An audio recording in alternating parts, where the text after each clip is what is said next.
자, 오늘 내가 수업할 부분이 지구의 기후, 변화, 원인. 자, 이걸 볼 건데, 일단은 기후가 변하는 원인은 크게 보면은 뭐랑 뭐가 있냐? 지구에 내적인 요인이 있고, 지구에 외적인 요인이 있거든? 말 그대로 걘 지구 안의 환경 때문에 뭔가 기후가 변했다는 거고, 이건 지구 밖의 환경 때문에 뭔가 이제 기후가 변했다. 이렇게 얘기하는 거야. 그럼 기후가 변했다라는 거는 뭘 보고 확인할 수 있냐? 지구의 기후가 언제는 따뜻했고 언제는 추웠대. 그걸 우리는 고기후 연구 방법이라 하죠. 뭐 이건 뭐 중요한 건 아니야. 고기후 연구 방법에서 가장 많이 사용하는 게 뭐 빙하 코어 분석 같은 게 있을 거예요. 16산소분의 18산소의 양. 그럼 뭐 책 찾아보면 될 거니까 그렇게 많이 어렵진 않은데 그거만 또 잠깐 얘기해야 돼. 우리가 고기후 방법은 뭐 화석 연구도 하고 나무 나이트 조사도 하는데 거의 대부분 만약이라도 문제 나오면은 빙하 코어 분석이에요. 자, 이것만 내지는 않아. 이거를 이거랑 연계해가지고 같이 낼 뿐이야. 근데 빙하 코어는 일단 빙하를 이렇게 기둥을 자른 겁니다. 이거 기둥을 잘라가지고 여기 순서대로 어떤 애들이 좀 여기 들어있냐. 이게 빙하가 쌓이는 순서에 나이가 있거든. 그래서 이 나이에 보니까 언제는 뭐 화산재 같은 것도 발견이 되고 꽃가루 같은 거 화석도 여기 나온대. 뭐 이런 것도 있겠지만 가장 중요한 거는 여기에 산소의 동위원소를 분석합니다. 자, 동위원소가 뭔지는 알지.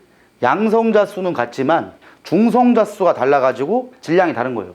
그래서 산소의 동위원소는 16짜리 산소와 18짜리 산소를 비교하거든. 당연히 자연 상태에서는 누가 더 많냐? 이게 훨씬 많아. 이거보다 이게 거의 99.9 몇 프로야. 이거 0.2%인가? 뭐 그밖에 없어요. 근데 다른 지역에 비교해서 요 양이 약간 더 높게 나오거나 낮게 나올 수 있어요. 다른 지역에 비교해서. 그러니까 이게 지금 많다는 게 아니야. 절대값으로 얘보다 얘가 많다. 이게 아니고 다른 지역과 비교했을 때 요 값이 좀 더 크거나 작을 수 있어요. 근데 지금 16산소, 18산소 이게 뜻이 뭐냐면 빙하는 내가 어디에서 만들어진댔니? 바다에서 만들어진댔어? 육지에서 만들어진댔어? 육지에서 만들어진다. 육지에서. 그럼 육지에서 이렇게 해가지고 바닷물에 있던 수증기가 일단 증발되는 거야. 근데 수증기 중에 당연히 이게 증발이 잘 됩니다. 왜? 가벼우니까. 얘는 좀 무거우니까 증발 자체가 잘 안 돼. 근데 증발된 수증기가 오른쪽, 왼쪽으로 이동할 수 있거든? 그럼 왔다 갔다 하다가 얘가 여기까지 가면 높은 산에 올라갔던 여러 가지 환경 때문에 구름이 만들어져요. 구름. 이 구름이 만들어진 다음에 너무 온도가 낮아서 바로 얼어버리는 거예요. 우리들이 알고 있는 그 만년설 같은 거예요. 그럼 만년설이 여기서 얼은 게 계속 사이즈가 커지니까 중력을 못 이기고 바다로 들어온 겁니다. 이 빙하가. 이래서 빙하가 지금 우리 바다에 좀 많이 보이는 거거든. 결국은 이 빙하에 기둥을 뚫어가지고 이 양을 비교를 했는데 어느 지역은 18짜리 산소가 좀 많대. 자, 그럼 다시. 당연히 얘보다 얘가 무거워. 무거우니까 증발이 잘 안 돼. 근데 이게 좀 더 많이 포함되어 있다는 사실은 이것도 증발이 잘 된 환경이라는 거예요. 그럼 뭐라고밖에 추측이 안 되니? 원래는 증발이 잘 안 되다가 어떤 특수한 환경에서는 얘도 증발이 좀 많이 됐대. 그럼 지구 기후가 좀 따뜻했다는 거야? 추웠다는 거야? 따뜻했다는 거죠. 온난한 기후니까 얘는 당연히 잘 되는 거고 얘까지 증발이 좀 더 잘 된 거예요. 그래서 빙하 코어에서 16산소분의 18산소의 양이 많다는 건 과거 기후가 온난했다. 이렇게 이제 추측할 수 있다는 겁니다. 자, 그런데 이게 지금 지구 전체 양은 결정이 돼 있어. 18산소의 양 전체량은 일정해. 근데 빙하에 많이 들어갔다며. 그럼 상대적으로 어디엔 좀 더 적을 수밖에 없니? 바다엔 적을 수밖에 없죠. 왜? 바다에 있던 게 빙하로 다 가버렸잖아. 그럼 바다에 포함되어 있는 16산소분의 18산소의 양은 당연히 줄어들 수밖에 없어요. 반비례로 나옵니다, 이게. 즉, 바다 거는 그럼 누구 보고 알 수 있냐면, 이 가장 대표적인 게 해양, 유공충 화석 같은 게 많이 나와요. 바다에 있던 여러 가지의 유공충 화석 또는 해양 생명체 화석, 이것도 나와. 어찌됐든 바다에 있는 화석에서 요 양이 적다는 건 과거 기후가 온난했다, 한랭했다? 온난했다. 온난한 기후였으면 18자리가 다 날아가서 빙하에 많이 들어갔기 때문에 바다엔 별로 없다는 거예요. 이해되지? 근데 만약에 해양 유공충 화석에서 요 양이 많대. 이 얘기는 빙하로 많이 가지 못했다는 거잖아. 그럼 바다에 많이 남아있을 수밖에 없잖아. 그럼 이때는 어떤 기후였다? 한랭한 기후였다. 그래서 이럴 때가 추운 기후다. 이렇게 해가지고 과거 기후를 확인할 수 있어요. 단 빙하 코어 분석을 할 때는 과거의 오래전 과거까지는 절대 얘기할 수 없어. 왜? 빙하라는 게 고생대, 중생대 만들어졌던 빙하가 지금까지 있지 않거든. 만들어졌다가 녹았다가 만들어졌다 녹았다가 이게 계속 반복이야.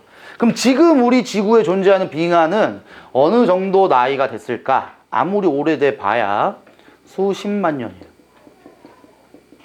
결국 빙하 코어 분석을 해가지고 중생대에 빙하기가 있냐 없냐를 논할 수 없다는 거예요. 고생대에 빙하기 있냐 없냐 절대 논할 수 없어. 왜? 중생대가 끝나는 시점, 즉 신생대가 시작한 시점이 몇 년이었어? 6,600만 년이란 말이야. 지금 10만 년 정도? 이 정도밖에 얘기를 못하기 때문에 이 빙하 코어 분석은 무조건 신생대밖에 얘기를 못합니다. 신생대에서도 비교적 지금과 거의 맞물려 있는 신생대밖에 얘기를 못해요. 중생대, 고생대는 빙하 코어 분석 자체를 못한다. 얘기를 해야 돼. 만약에 이런 거, 너는 중생대가 빙하기가 있다라고 알고 있냐? 없다라고 알고 있냐? 중생대 빙하기가 없어요. 중생대 빙하기가 없는 사실 같은 걸 이걸 토대로 얘기할 수가 없다는 거지. 아예 얘기할 수 없어요. 자, 어찌됐든 우리가 지금부터 배울 거는 이런 식으로 과거 기후가 따뜻하거나 온난했거나 이렇게 해가지고 변해. 왔다 갔다 왔다 갔다. 그 변화는 지구 내적 요인은 가장 대표적인 게 화산 폭발 같은 게 있어요. 자, 화산이 폭발하면 지구의 온도가 급격히 높아지니 낮아지니? 급격히 낮아집니다. 왜? 화산이 폭발했을 때 엄청나게 많은 화산재가 대기를 가려. 그래서 태양 복사 에너지를 차단시키기 때문에 지구로 태양빛이 많이 못 들어옵니다. 그래서 지구의 온도는 떨어져요. 자, 근데 내가 이것도 수업할 때 작년에 얘기했을 거야. 화산 폭발하면 화산가스 중에 굉장히 많이 포함되어 있는 게 1등은 수증기야. 근데 2등, 2나 3등 이런 게 이산화황이나 이산화탄소예요. 그러면 이산화탄소는 지구 온난화의 주범이잖아. 그럼 이산화탄소가 굉장히 많이 발생했다고 치자. 그랬을 때 지구의 온도가 높아져야 돼, 낮아져야 돼? 낮아집니다. 아무리 이산화탄소가 많이 들어와도 이산화탄소로 지구의 온도가 높아지는 건 거의 100년 이상, 200년 이상이 돼야 슬슬 높아지는 거야. 화산 폭발에서 화산재가 꽉 가려버리면 즉각적으로 화산재가 태양빛을 차단합니다. 그래서 어떤 개념이든 필요 없어.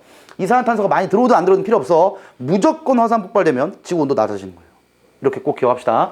여러 가지 다른 현상도 있지만 우리가 오늘 배울 가장 중요한 건 지구 외적 요인. 이걸 가리켜서 천문학적 요인이라고 해. 이 문제는 무조건 한 문제가 수능에 출제될 거니까 반드시 정확한 개념을 아셔야 돼. 근데 내용 자체가 좀 어려워. 너희들이 많이 연습을 하시고 그림도 많이 그려봐야 돼. 그래야지만 문제를 깔끔히 맞출 수 있다. 자, 그럼 천문학적 요인은 크게 보면은 4가지 정도가 있어요. 당연히 시험에 나오는 건 이 3가지고 첫 번째 건 그닥 나오는 건 없어. 근데 첫 번째는 뭐냐? 태양 활동의 변화입니다. 당연히 태양도 지구 안에 있는 환경은 아니잖아. 그럼 태양의 활동이 활발해졌다, 활발해지지 않아졌다. 이걸 알 수 있는 건 누구의 숫자를 보냐? 태양 표면에 검은 점의 숫자를 보죠. 흑점수입니다. 흑점수. 그래서 흑점수가 변한단 말이야. 많아졌거나 적어졌거나 변해요. 일정하지 않아. 흑점수가 많아졌다는 거는 그만큼 태양의 활동이 그냥 활발해졌다. 이렇게만 알면 돼요. 흑점이 왜 생성돼요? 흑점이 왜 변해요? 이런 건 지구과학 원에서 절대 다룰 수가 없어요. 절대 안 다뤄. 그냥 이거만 알면 돼. 흑점수가 많아져? 그러면 태양 활동 활발해짐. 흑점수가 적어져? 태양 활동 활발해지지 않음. 근데 흑점의 수가 주기적으로 변해. 굉장히 많아졌을 때를 극대기. 굉장히 적어질 때를 극소기. 이렇게 불러. 그래서 극대기, 여기 주기라고 하죠. 극대기부터 그 다음 극대기까지 이렇게 걸리는 시간이 약 11년 정도가 주기입니다. 그래서 11년 정도에서 태양 활동이 활발해졌다가 활발해지지 않았다가 다시 활발해질 때까지, 그때까지 걸리는 시간이 약 11년이에요. 근데 이게 문제에서 많이 나오지는 않은데 그래도 이것만 아시면 돼요. 근데 이 흑점수를 시간으로 따져보니까 굉장히 좀 특이한 현상을 발견했다. 흑점수가 왔다 갔다. 근데 쭉 이런 정도가 있었어. 이게 최근입니다, 이게. 이게 지금 무슨 의미냐? 흑점이 아예 없다는 겁니다. 거의 없어요. 그럼 이게 이 시간 동안은 태양 활동이 굉장히 활발하지 않았다는 걸 얘기하고, 지구의 평균 기온은 그만큼 높아질까? 낮아질까?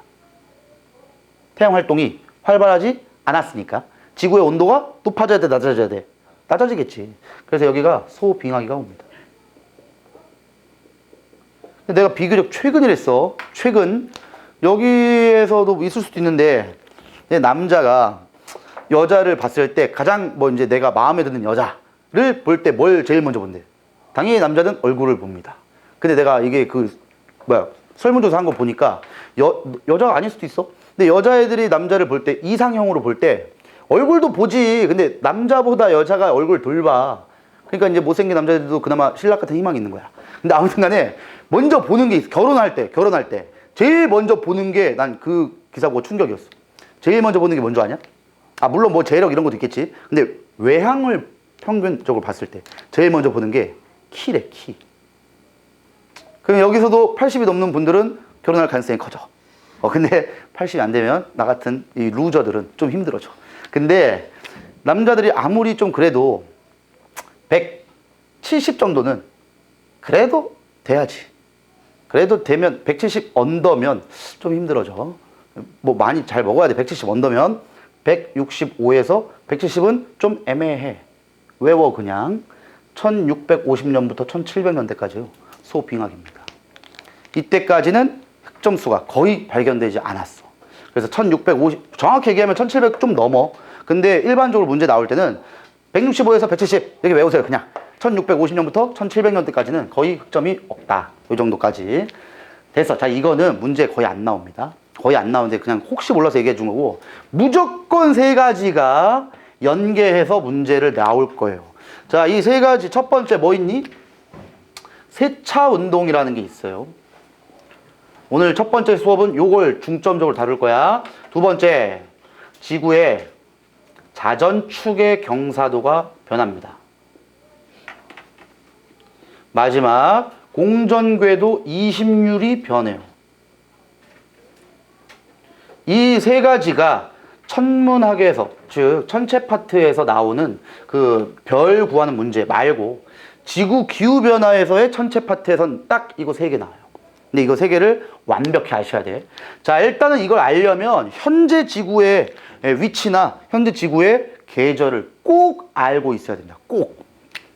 자, 먼저 태양을 기점으로 봤을 때 지금 현재 우리 지구는 원궤도를 도냐? 타원궤도를 도냐? 타원궤도 돌죠? 근데 지구가 2 내년에 선택하시는 분들, 내년 아니죠, 올해지? 이제 다음 주네? 다 끝났어요, 이제 새끼들아. 다음 주에 지구가 2 선택하는 인간들은 이거 다 배울 거예요. 야, 누가 제일 먼저 지구가 원궤도가 아니라 타원궤도를 돈다라고 배웠냐?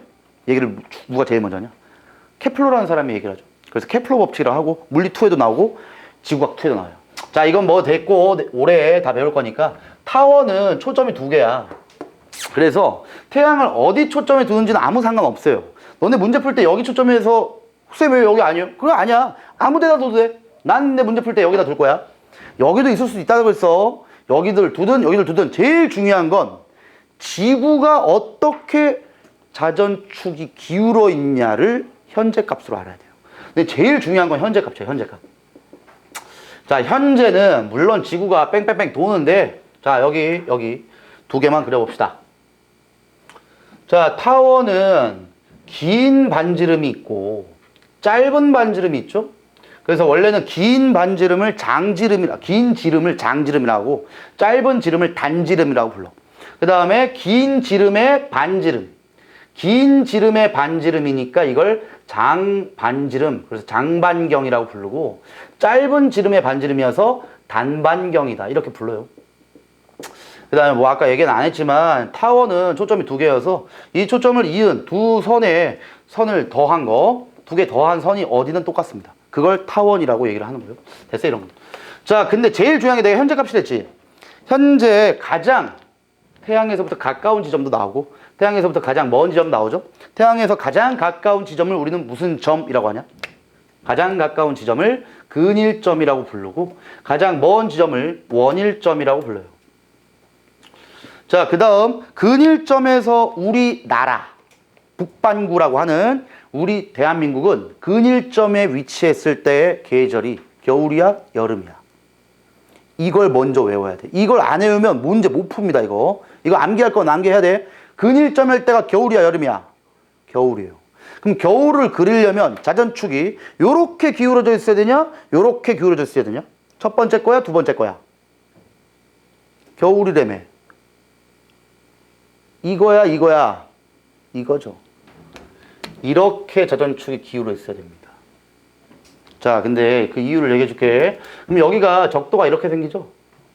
그럼 적도가 이렇게 생기면은 당연히 태양 복사 에너지가 남반구에 많이 들어오게 돼 있어요. 남반구에. 남반구에 태양 복사 에너지가 제일 많이 들어오기 때문에 북반구 기준에서는 태양 복사 에너지가 많이 안 들어오지. 그래서 북반구가 겨울이 되고 남반구가 여름이 됩니다. 자, 여기서 오늘 내가 할 가장 중요한 내용이 나왔다. 계절의 변화가 생기는 이유가 뭐 때문이야? 뭐 때문에? 자전축 때문이에요. 자전축이 기울지 않았다면 절대 계절은 안 변합니다. 안 생겨요. 봄, 여름, 가을, 겨울이. 자전축이 기울어 있기 때문에 봄, 여름, 가을, 겨울이 생기는 거야. 좀 이따가 연기할 거야, 이거. 꼭 기억해. 자전축 기운 것 때문에 계절 변화가 생김이라고 꼭 기억합시다. 자, 그러면 여기서 자전축이 현재 값은 그대로 이렇게 기울었기 때문에 여기가 이제 적도가 되면 태양 복사 에너지는 드디어 북반구에 많이 들어오죠. 그래서 이제 북반구가 여름이 됩니다. 우리나라죠. 그 다음에 남반구가 겨울철이 된다. 이렇게만 먼저 겨울 외워야 돼. 이건 문제에서 안 줘요. 현재 값은 안 줘. 그냥 외워야 돼. 이걸 외워. 자, 그 다음에 자전축은 기울지 않았다고 가정했을 때부터 현재 몇 도 기울었니? 정확히 23.5도가 기울었다. 이렇게 일단은 잘 기억을 합시다. 자, 이게 현재 값인데 먼저 세차 운동부터 합시다. 자, 일단 첫 번째 세차 운동의 뜻이 뭐니? 세차 운동은 자전축의 기울기가 변하는 게 아니라 자전축의 기울기가 이미 결정된 상태에서 이 축이 변하는 겁니다. 이렇게 23.5도 기운 순간부터 축이 팽이처럼 이렇게 변하는 걸 세차 운동이라고 해요. 그러면 시간을 잘 보면 여기서 시간이 좀 지나면 이렇게도 변할 수 있는 거고 여기서 이렇게도 변할 수 있는 거죠. 즉 자전축이 완전 옆으로 갈 수도 있는 거야. 근데 너네가 이거 잘못 생각하는 게 이런 거다. 지구가 있을 때 자전축이 지금 이렇게 기울었다며. 세차 운동은 이렇게 되는 게 아니야. 야, 이렇게 되면은 자전축이 기울지 않게 된 다음에 다시 기울게 되죠. 이게 아니고 축이 기운 건 똑같아. 23.5도가 나와야 되고 이게 이렇게 변하는 겁니다. 그래서 23.5도는 그대로 유지시키면서 축만 변하는 거예요. 팽이 돌렸을 때 팽이에 축이 있죠. 그래서 팽이가 거의 죽기 전에 축이 이렇게 흔들린단 말이야. 이렇게 흔들리면서 이제 팽이가 꼬꾸라지는 것처럼 세차 운동은 축이 변하는 겁니다. 자, 그럼 세차 운동은 일단은 주기를 먼저 아셔야 돼. 얘는 주기가 정확해. 몇 년 주기인 줄 아니? 정확히 26,000년이 주기예요. 자, 그러면 주기의 뜻은 뭐냐? 1회 왕복할 때 걸리는 시간이에요. 왕복할 때 걸리는 시간. 결론. 여기서 이렇게 될 때가 26,000년이에요. 그럼 너네 시험에 뭐 나오겠냐? 당연히 둘 중 하나죠. 13,000년. 아니면 6,500년. 6,500년은 좀 이따 한다. 13,000년 지나면 어떻게 될까? 정확히 절반. 결론. 원래 축에서 정확히 반대로 갑니다. 이렇게 이동하는 거예요. 이게 13,000년 후다. 자, 그러면 세차 운동을 하게 되면 어떤 현상이 생기냐? 절반만큼만, 즉 13,000년 전 또는 13,000년 후라고 봅시다. 지금으로부터. 그럼 지금 원래 자전축이 이렇게 기울어 있었는데 얘가 이제 이렇게 변한다는 거죠. 이런 식으로. 근데 지금 이렇게 해가지고 태양이 여기 있어. 이러냐 이거. 태양이 이렇게 타원 궤도로 지구가 돌고 있잖아. 그럼 항상 우리는 자전축에서 수직으로 적도면을 그립니다. 이게 적도예요. 이게 자전축이었으니까 지금 변한 자전축. 그러면 태양빛은 언제나 평행하게 들어오기 때문에 북반구 기준에서 어떤 계절로 변하니? 여름이 됩니다. 그죠? 태양 복사에너지가 그냥 많이 들어오면 여름이 되는 거예요. 그럼 남반구는 겨울이 되죠. 자, 여기서 이제 너네가 이것만 잘 분류하면 돼. 뭐 겨울에서 여름이 됐다. 뭐 이것도 맞는 건데 원래 우리 계절이 여름에서 원래 우리 겨울이 계절이야. 원래 현재 값에서 변화된 값에서 항상 물어보는 게 기온의 연교차를 물어볼 거예요. 기온의 연교차. 기온의 연교차의 뜻이 뭘까? 말 그대로 1년 중에 가장 온도가 많이 나는 걸 연교차라고 해서 여름철에 제일 뜨거웠을 때 온도와 겨울철에 제일 추웠을 때 온도의 차이, 이걸 기온의 연교차라 불러. 그러면 현재 값이랑 바뀌었을 때 기온의 연교차가 어떻게 되냐? 이거는 요것만 따지면 돼요. 언제나 태양과의 거리를 잘 보세요. 봐봐. 원래는 근일점일 때가 겨울이란 말이야. 그러면 겨울이니까 춥긴 추워. 근데 태양과의 거리가 비교적 가깝죠. 그러니까 겨울이지만 그나마 따뜻한 겨울이에요. 태양과의 거리가 가까우니까. 근데 여름철이 됐다? 원래 여름은 여기야. 원래는 여름이지만 그나마 태양과의 거리가 멀어요. 그나마. 그나마 먼 여름이니까 그나마 약간 시원했던 여름이었다 이거야. 근데 이제 여름인데 태양과의 거리도 가까워졌죠. 그럼 어떠한 여름이 되겠냐? 원래보다 훨씬 뜨거운 여름이 되죠. 그 다음 여길로 이제 겨울이 바뀌겠지. 그럼 여기가 여름이고 여기가 겨울이면 원래 태양과의 거리가 그나마 가까웠었는데 이제 멀어졌단 말이야. 그럼 어떤 겨울이 되는 거야? 존나 추운 겨울이 되죠. 그래서 여름은 온도가 원래보다 더 높아지고 겨울은 온도가 원래보다 더 내려가네. 이렇게 변하게 되면 기온의 연교차가 어떻게 된다? 커진다. 이렇게 말하면 돼요. 기온의 연교차가 커진다. 이렇게 꼭 기억합시다. 자, 그래서 세차 운동이 주기가 26,000년 주기인데, 자, 여기서 중요한 거, 첫 번째. 중요한 거야. 6,500년이 애매합니다, 이게. 왜 애매하냐면은, 요 자전축에서 요렇게 갈 수도 있고, 요렇게 갈 수도 있잖아. 4분의 1바퀴 가는 거니까. 야, 13,000년이면은 이렇게 가나, 어차피 뒤로 가는 거니까 상관이 없어요. 근데 6,500년이면 애매해지는 거야. 여기서 일로 갈 수도 있는 거고, 뒤로 갈 수도 있는 거거든. 그러면 어떻게 확인해야 되냐? 세차 운동의 방향을 꼭 확인해야 됩니다. 세차 운동은 시계 방향이에요. 운동의 방향이 시계 방향이야. 외워. 세시 외워. 뻐꾸기 새끼. 뻐꾸기 시계 나오죠? 세시 외워. 세차 운동은 시계 방향입니다. 시계 방향. 자, 근데 이걸 왜 알아야 되냐면 우리 지구의 자전 방향과 공전 방향이 어떤 방향이야? 우리 지구의 자전 방향도 있고 공전 방향도 있죠. 그건 무조건 반시계입니다. 반시계. 근데 내가 가끔씩 이걸 물어볼 때 제대로 아는 인간이 없어. 자, 잘 들어봐.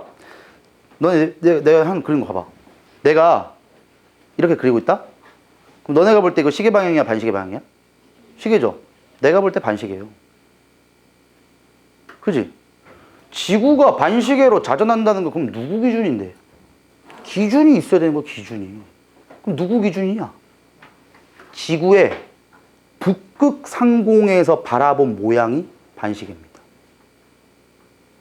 다시. 그래서 너네가 가끔 이제 이런 문제 된다고. 쌤, 여기가 왜 북극이에요? 남극이면 안 돼요? 남극일 수도 있는 거야. 이 얘기는 지구의 남극에서 바라본 모양이다 이거예요. 내 생각일 수도 있고 다른 선생님 의견도 맞아. 만약에 이걸 바꾸지 문제가 미쳐집니다. 어떻게 아직 한 번도 안 바꿨어. 한 번도 안 바꿨는데 지구가 산으로 가고 있단 말이야. 이거 바꾸면 내가 볼 때 다 낚여. 이건 100% 낚여. 100%. 뭐 이걸 주는 게 아니야. 그럼 뭘 주냐면은 이렇게 줍니다. 이게 우리가 알고 있는 방향이에요. 이게 반시계야. 그럼 여기가 북극이에요. 이건 남극이란 말이야. 근데 만약에 이걸 이따구로 주면 이제부터 문제가 완전 반대로 풀린 거야. 여기 남극이거든. 그지? 안 나올 거야, 아마. 아마 안 나올 건데 이거 나오면은 이건 엄청난 센세이션이야. 너희들은 맞춰야 돼. 안 나올 거란 보장은 없지. 근데 이건 내면 안 돼. 이건 기만이야, 기만. 문제를 어렵게 내는 게 아니라 완전히 다 낚아버리겠다는 거거든. 기만인데 알고는 있으라고, 알고는. 그래서 여기가 자전축이 무조건 N극으로 설정을 한다는 정의가 뭐냐면 약속한 게 아니야. 이거 그려줘야 돼, 이걸. 너네 문제 풀다 보잖아. 수능특강이 나는데 모의고사 문제 풀면 무조건 이걸 줘야 돼. 그리고 줘. 그 다음에 얘도 마찬가지야. 이렇게 준다니까. 그러면 이제 공전 방향이랑 자전 방향을 반시계로 주는 겁니다. 근데 만약에 이따구로 준다면 어떻게 될까? 지구의 공전 방향도 시계 방향이 됩니다, 이제. 뒤에서 봤으니까. 내가 아까 얘기한 거지. 이렇게 돌리면 너네가 봤을 때 무슨 방향이라고? 시계 방향이잖아. 너네가 봤을 때가 북극 쪽에서 바라봤다면은 내가 본 게 남극 쪽이야. 무조건 방향이 바뀌는 거예요. 방향이. 그래서 이거는 좀 기억을 하고만 있어. 아마 안 나올 거야, 근데. 이걸 내면 이거 미친놈, 수능 출제위원 새끼들 아무 생각이 없는 새끼들. 근데 어찌됐든 북극에서 바라본 모양이 우리가 바라보는 모양이고 반시계 방향으로 돕니다. 자전, 공전 다. 자, 그래서 북반구 기준에서 뭐 뜨거운 여름 되냐 아니면은 뭐 이제 시원한 여름 되냐 이걸 먼저 꼭 확인하시고 그래서 이제 연교차를 풀어야 되는데 자, 아까 얘기했지 세차 운동은 시계 방향이에요. 13,000년은 어렵지 않다고 6,500년이 어려워. 자, 그럼 해볼게. 현재는 안 그릴 거야. 현재 상태에서 6,500년 후래. 그럼 분명히 4분의 1바퀴가 갔을 거라고. 그럼 지금은 이 자전축이잖아. 이 자전축에서 아래로 4분의 1바퀴 와야 돼? 위로 4분의 1바퀴 가야 돼? 세차운동 내가 분명히 시계 방향을 했어. 니네 집 시계 어떻게 돌아? 이렇게 돌죠? 그지? 그래서 얘가 뒤로 갑니다. 오케이? 그럼 잘 봐. 요 상태가 근일점이에요. 근일점. 그러면 근일점일 때 어떻게 그려야 될지 모르겠으니까 그냥 그냥 두세요. 그 다음에 태양. 그럼 봐봐.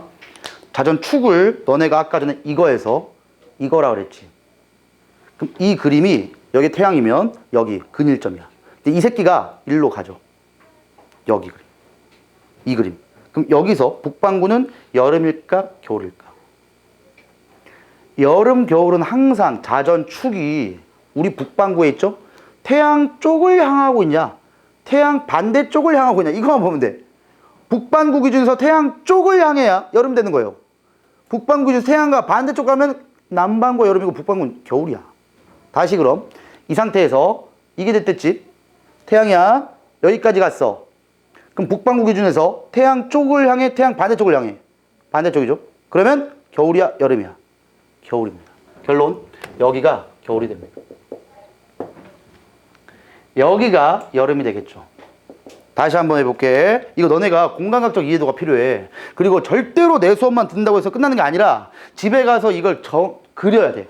그려봐야 이게 이해가 돼. 다시 한 번 더. 요거 세차운동 6,500년 하면 여기까지 가. 여기는 태양 반대쪽이야. 여기 가겠죠? 여기까지 오겠지. 그럼 이제 태양 쪽을 향하고 있죠.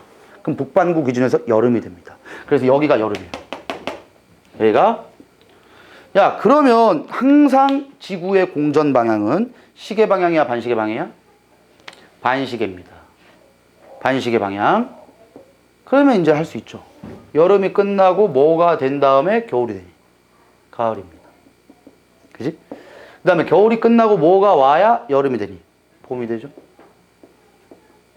그래서 6,500년 후에는 우리나라 겨울이었던 계절이 여름이 되고요. 봄이 되고 우리나라의 여름이었던 계절이 가을이 됩니다. 어렵지? 자, 근데 내가 이거 분명히 외우려 했어. 수업할 때 내가 했는데 이거만 외우면 되는데 기억나나? 6500년이 기준이야. 후라고 하잖아. 계절이 플러스 1계절이에요. 지금으로부터. 겨울이지? 플러스 1계절. 봄이에요. 봄, 여름, 가을, 겨울 순서대로는 할 거 아니야. 그럼 6500년 전이래. 그럼 계절이 마이너스 1계절이야. 그럼 우리나라가 겨울이었던 지역은 가을이 됩니다. 이해되냐? 이것만 아셔도 6500년 세차운동 나오면은 다 맞춥니다. 잘 기억해야 돼, 이거. 일단은 세차운동만 얘기하진 않아요. 세차운동, 자전축 경사도 변화, 20률 변화 다 연계를 같이 할 거기 때문에 일단 세차운동 한 개 했다잉. 자전축의 경사도나 이런 게 변하지 않고 자전축 자체가 시계 방향으로 26,000년을 주기로 변하는 운동을 세차운동이라 한다. 그 다음 거의 대부분 문제는 당연히 13,000년을 일반적으로 되지만 6,500년을 주면 이 상태로 하면 된다 라고 하면 돼요. 자, 세차운동 끝. 이제 자전축 경사도 변화로 봅니다. 자, 이게 자전축 경사도가 제일 중요해요. 제일. 세 개 중에 가장 문제를 짜증나게 줄 수 있는 문제가 자전축 경사도고, 자전축 경사도가 가장 많이 낚일 수 있어요. 자, 그 이유를 얘기해 줄게. 자, 일단은 당연히 현재가 제일 중요해. 현재. 언제나 너희 문제 풀 때 현재를 먼저 그려요. 현재는 근일점일 때가 겨울, 북반구 기준에서 겨울. 원일점일 때가 북반구 기준에서 여름이 된다. 라고 했는데, 자, 지금 현재 자전축이 정확히 몇 도 기울었다 그랬냐? 자전축은 정확히 기울지 않았다고 가정했을 때보다 23.5도가 기울어 있어요. 자, 근데 자전축이 이게 진짜 이제는 이게 각도가 변하는 겁니다. 자전축 경사도 변화는. 그럼 각도가 몇 도에서 몇 도 사이만 변할 수 있는 줄 아냐? 결정돼 있어요, 이건. 무조건 21.5도에서 24.5도까지만 변합니다. 이 사이 말고는 안 돼.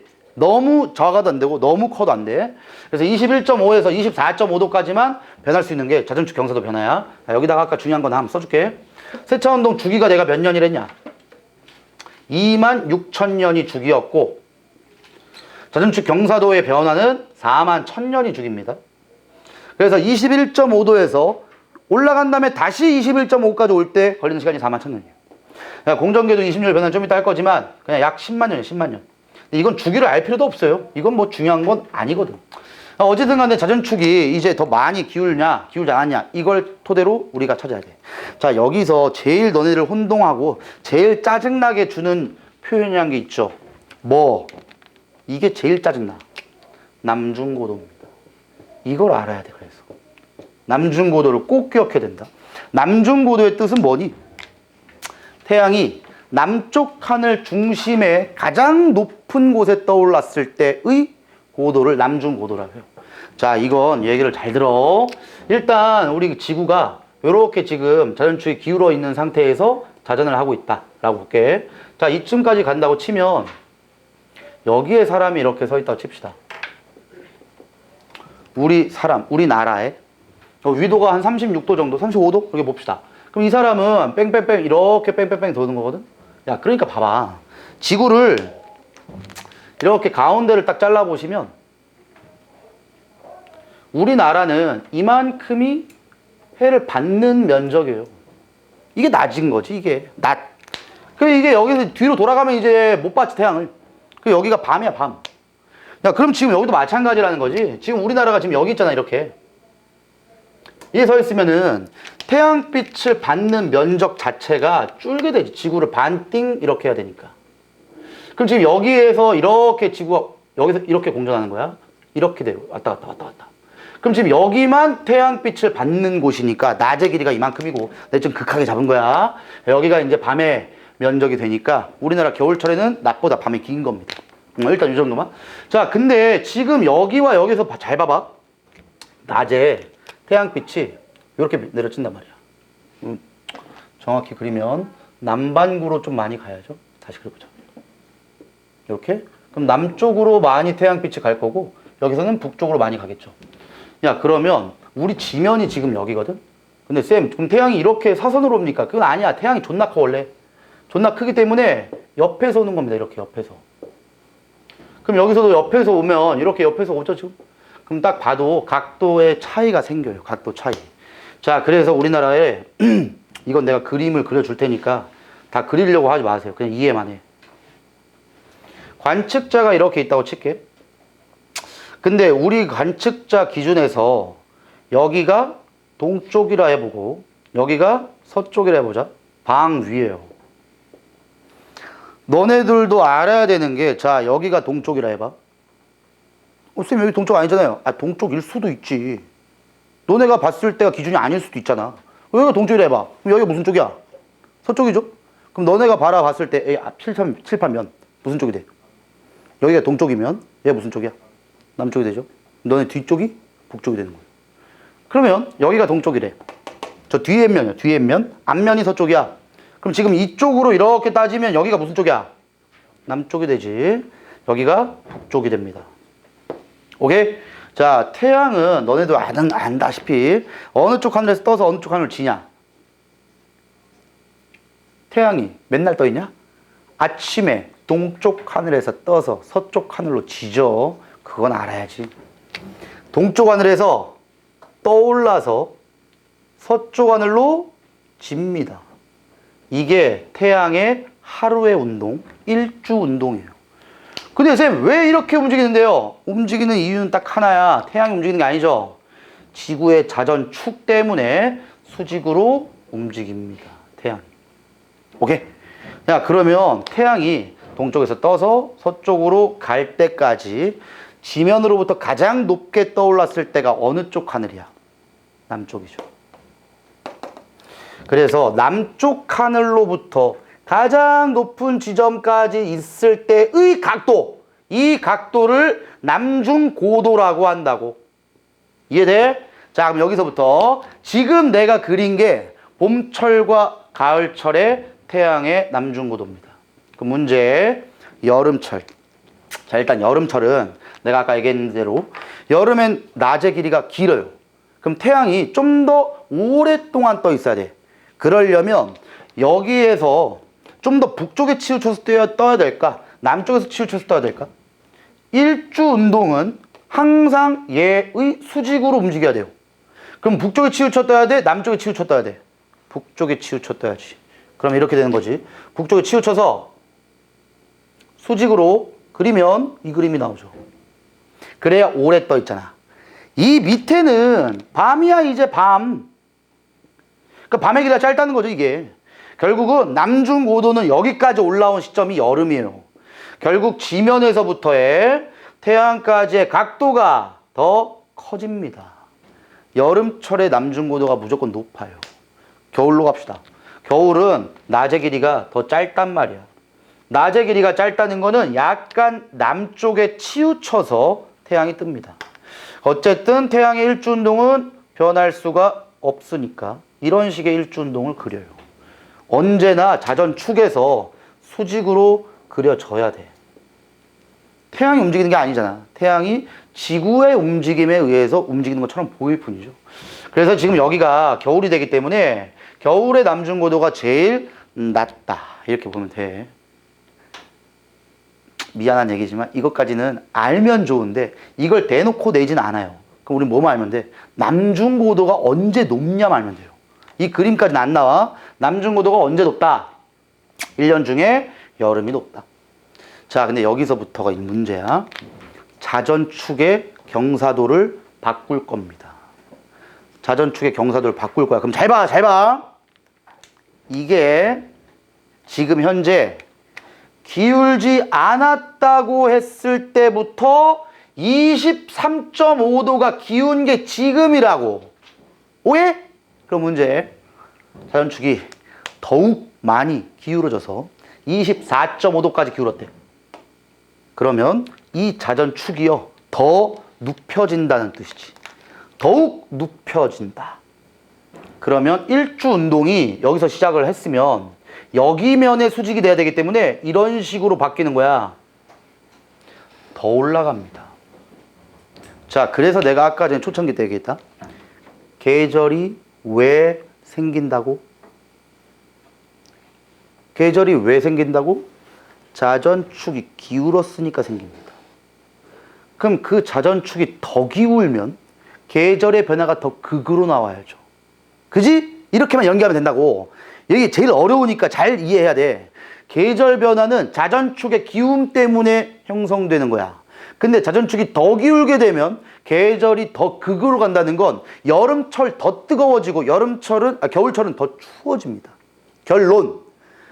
자전축이 23.5도에서 24.5도까지 더욱 기울게 되면 여름철의 남중고도는 어떻게 돼?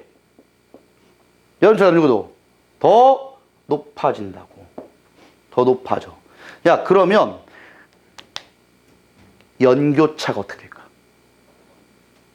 남중고도가 더 높아졌다는 거는 여름철의 온도가 더 어떻게 된 거야? 더 높아진 거죠. 연교차가 커지는 겁니다. 여기서 문제야. 연교차가 커졌다는 건 겨울철 남중고도는 어떻게 돼야 돼? 어떻게 된다? 낮아져야 됩니다. 겨울철 남중고도. 그래야 더운 날은 더 덥고 추운 날은 더 추워집니다. 이게 짜증나. 이게. 자, 여기서 더 짜증나는 거. 이건 북반구 기준이에요. 남반구가 나오겠지 그럼. 어렵게 내려면. 자, 그럼 남반구의 여름철 남중고도 어떻게 될까? 더 커질까? 낮아질까? 아씨, 머리 아픈데. 그러지 마. 내가 그래서 얘기한 거야. 북반구든 남반구든 계절이 왜 생겨? 자전축이 기울었으니까. 자전축이 더 많이 기울면 무조건 연교차가 커집니다. 북반구든 남반구든 연교차는 다 커져요. 오케이. 대신 문제는 뭐냐면 북반구가 겨울이면 남반구는 여름이에요. 그래서 북반구, 우리나라 기준에서 여름일 때 남중고도는 높아지지만 그 동일 시점에서의 남반구의 남중고도는 더 낮아진다는 거예요. 오케이? 이거 상당히 문제에서 나올 때 까다로워요, 이게. 그래서 꼭 기억할 부분은 자전축이 이제 외워. 내가 아까 외우라는 거 한 게 있었지? 뭐? 세차운동, 시계방향. 외워. 이제 자전축 경사도 변환선. 뭘 외우냐? 커. 외워. 커. 이게 뭐냐? 자전축의 경사도가 커지면 연교차가 커지고 이렇게 되면 여름철 남중고도가 높아집니다. 오케이? 이렇게만 외우면 돼요. 커. 그럼 반대겠죠? 자전축의 경사도가 작아지면 자가야. 그럼 자가의 뜻은 자전축의 경사도가 작아지면 연교차가 작아지고 여름철 남중고도가 작아지는 거예요. 제발 부탁인데 내가 외우라고 이렇게 시켰지만 이거 항상 겨울철 남중고도는 연계해야 돼. 겨울철은 남중고도가 낮아져야 됩니다. 왜? 연교차가 커지기 위해서는 여름철 남중고도 높아지고 겨울철 남중고도는 낮아져야 돼요. 오케이? 근데 이걸 이렇게만 얘기하면 원래 잘 이해가 안 되겠지. 원래는 다른 거 보여줘야 되는데 시간이 없어서 그까지 못 보여주겠고 요거만 얘기해줄게. 요거만 봐봐라. 태양빛은 그냥 수직이에요. 평행하게 들어와. 평행. 그러면 자전축이 기울지 않았다고 치면 우리나라는 중위도잖아. 그럼 중위도에 있는 사람의 기점에서 본다면 이렇게 태양빛이 들어온다고. 그럼 지면에서부터의 각도가 이게 남중고도야. 이게 남중고도라고. 태양빛이 지금 여기가 아니라 여기서 들어오잖아. 이걸 우리 기점에서 본다면 태양이 지금 여기 있는 거지. 그럼 태양이 떠 있는 높이 이게 남중고도라니까. 근데 잘 봐봐. 자전축이 기울었죠.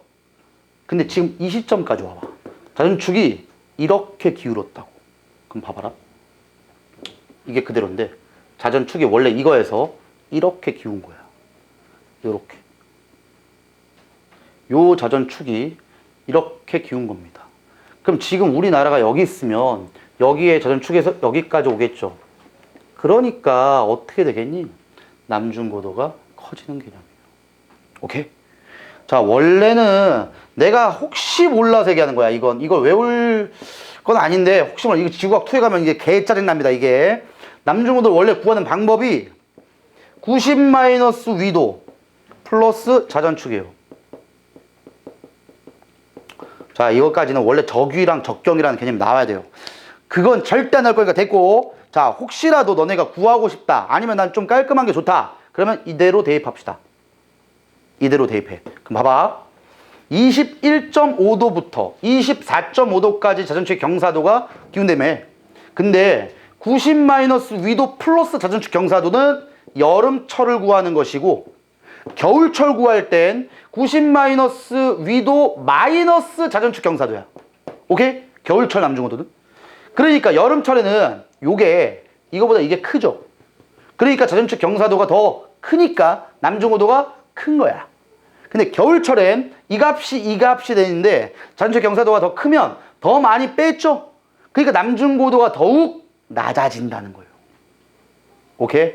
이것보다 더 완벽히 수업할 수 없어. 이 정도만 알면 돼.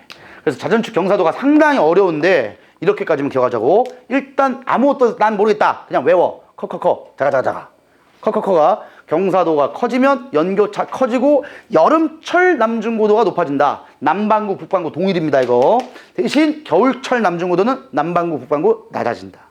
얘만 알면 돼. 됐어. 더 이상 할 거 없어. 자, 이제 마지막 공전궤도 20률로 합시다. 자, 이건 별로 중요할 거 없어요. 내용도 별로 안 어렵게 나와. 자, 공전궤도 20률은 말 그대로 공전궤도의 찌그러진 정도거든. 근데 20률이라는 게 얼마나 공전궤도면 찌그러졌냐. 원궤도로 거의 돌 수도 있고 찌그러질 수도 있죠. 원궤도로 돌면은 20률을 몇이라고 하니? 0이라고 합니다. 근데 얘 이렇게 완벽하게 타원궤도로 그리면은 20률이 1이라고 해요. 그럼 현재 우리 지구는 공전궤도 20률이 거의 0에 가까울까 1에 가까울까? 거의 0이야. 거의 원궤도야. 근데 내가 수업을 해야 되니까 극하게 찌그러졌다고 가정을 하는 겁니다. 자, 근데 여기서 다른 거 필요 없어. 지금 여기에 태양이 있대. 지금 우리 지구가 여기에서 이렇게 찌그러진 상태로 공전한다고 칩시다. 근데 공전궤도 20률이 더 작아졌대. 작아지면 너희들이 그리는 거야. 공전궤도 20률이 작아졌다는 거는 어떤 궤도처럼 더욱 변해야 돼? 원궤도처럼. 그럼 원궤도로 그리는 거예요. 여기에 이렇게 되면 좀 약간 원궤도가 되지 않을까? 그럼 여기가 이렇게 뒤로 가는 거고 얘가 이렇게 앞으로 오는 개념이 된다는 거예요. 자, 근데 자전축은 지금과 별반 차이가 없어야 되니까 이렇게 됩니다. 자, 그럼 여기서부터 이제 문제다. 우리나라는 여기에서 겨울이었어, 여름이었어? 원래야, 이게 원래? 겨울이죠? 항상 우리나라 북반구에 있어. 북반구 기준 자전축이 태양 뒤편으로 가면 겨울이에요. 북반구 기준에서 태양 앞으로 오면 여름이에요. 오케이? 자, 근데 이렇게 되죠, 지금. 계절이 바뀌니? 계절이 바뀔 이유는 없어요. 자전축이 그대로 기울었으니까. 계절은 여름이야. 근데 태양과의 거리가 조금이라도 어떻게 됐니? 멀어진 거야, 가까워진 거야?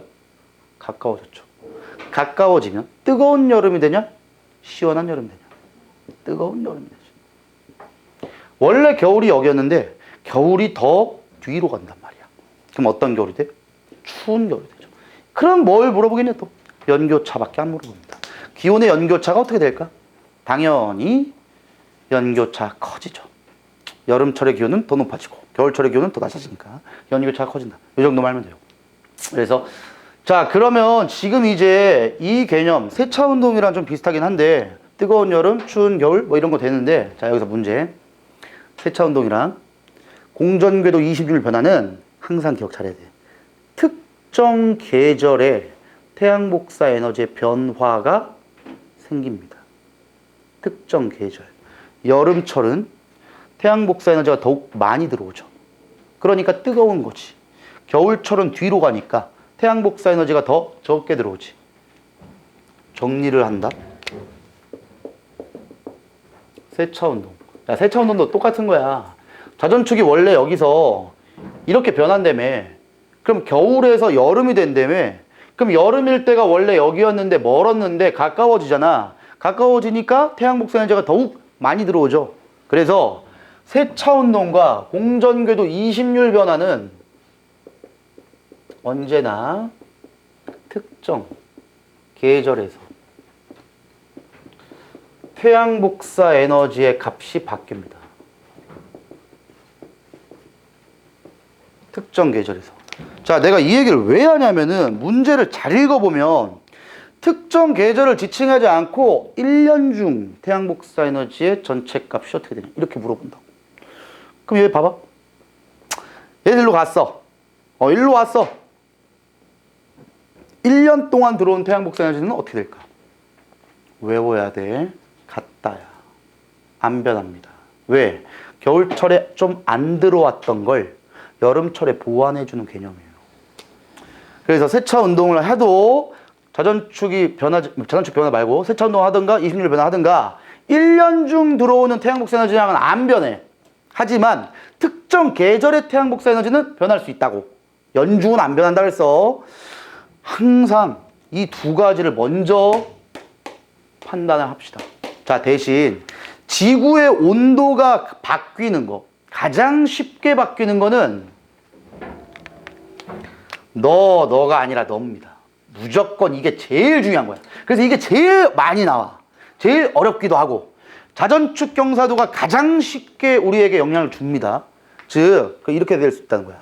쌤요, 만약에 이렇게 돼가지고 연교차가 어떻게 될 거죠? 연교차 커지는 거 맞아. 근데 여기서 자전축이 좀 더 올라가거나 내려간다 치자. 이거 따지기 전에 자전축 먼저 따지는 거예요. 지구의 온도 변화는 무조건 자전축 경사도 먼저 봐. 이게 가장 영향을 크게 줘요. 자전축 경사도가. 아까도 얘기했잖아. 자전축 경사도는 우리 지구의 계절의 변화를 초래하게끔 시켰단 말이야. 그래서 지금 얘나 얘도 영향을 주긴 해. 얘가 훨씬 중요한 영향을 줍니다. 그래서 우리가 온도 변화 같은 걸 물어볼 때는 무조건 자전축 경사도를 먼저 생각하는 거예요. 왜? 문제에서 이걸 섞어버립니다. 섞어버렸을 때 무조건 자전축 경사도를 먼저 생각하시고 후순위로 나머지 걸 생각하세요. 여기까지. 쉬었다 합시다.